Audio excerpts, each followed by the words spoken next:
Adam emakhaya simashenga TV siphatha imikhosi lana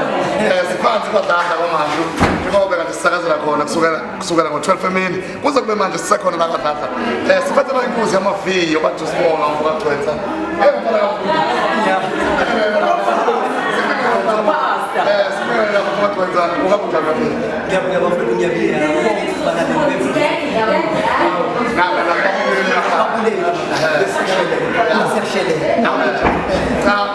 sithanda ukuthi ke sizwe ukuthi yini ekudonsayo wena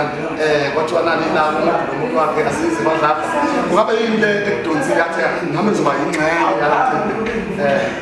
ngifisa ukubonga kuqala umndeni wami nabo badlala ngihlale ngiyibona ngizoqala ngasekhaya mina ngibona ehlale ikhona mina ke ngikukhuluma uma kushaya ngoba lo mshado wakhe mhlawumbe mina ngibatshela so uthenga ukubonakala kwinyanga enkulu yothando bathiwa cha uma maviyengeke ngabaphelele yikho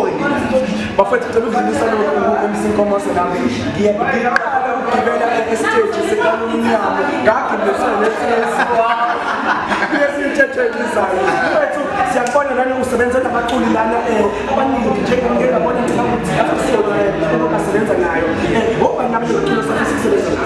maningi abaculi abasebenza maningi osebenza nabo abalandelayo kuyabalandelayo njengo kuma ngomanje ngisebenza manje afro soul again ngisebenze neBlackas ngisebenza nomfana waseKenya ozobe khona yo khona nensizwa yaseNdiya wow ngiyakula ngisebenzela ku-album le-album eza uba mfowethu angifuna ukukhuluma kakhulu kodwa yona yes ayifethu alright okay ngibonge nami ngitholela ithuba lapha sinomfoka Dwenza emfoka Dwenza nje imibuzo nje embalwa emfoka Dwenza qaleni lapho ngibona khona ukuthi cha esengiyakhula endimeni yomculo hlamba kungiqala nje ngiyibuza mina ngiqala umculo ngona ngibambile baba ubonge ngiyena khona yo khona kadiye legend ngibambile nje ngibambile kuyena kula ngakhona ngisikhuliswa uye ubaba ngishaya nomuntu lokugospel ngisebenza neqembu ekuthiwa isicelo ngasebenza naso ngangena emuzi hawo uthe ngo 2012 ukuthi cha awona umuzi wami wow yeah esengiqala wona i-experience khona mfethu ngokubona ngokukhosana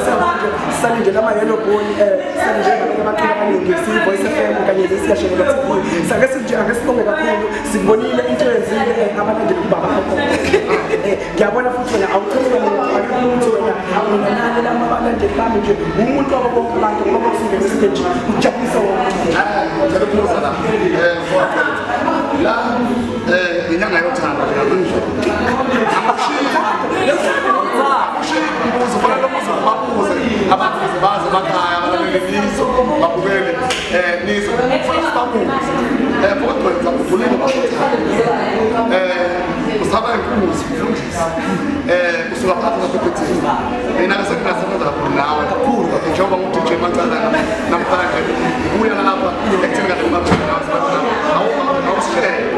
ngakusishadelweni live on TV ufuna ukuthi utyala bangisishadelweni noma awukashadelwe uma engakashadeli khona yena osekhona ngokubona kunje angikashadelwa khona la ngisangibone khona ukuthi cha umuzi kababa hayi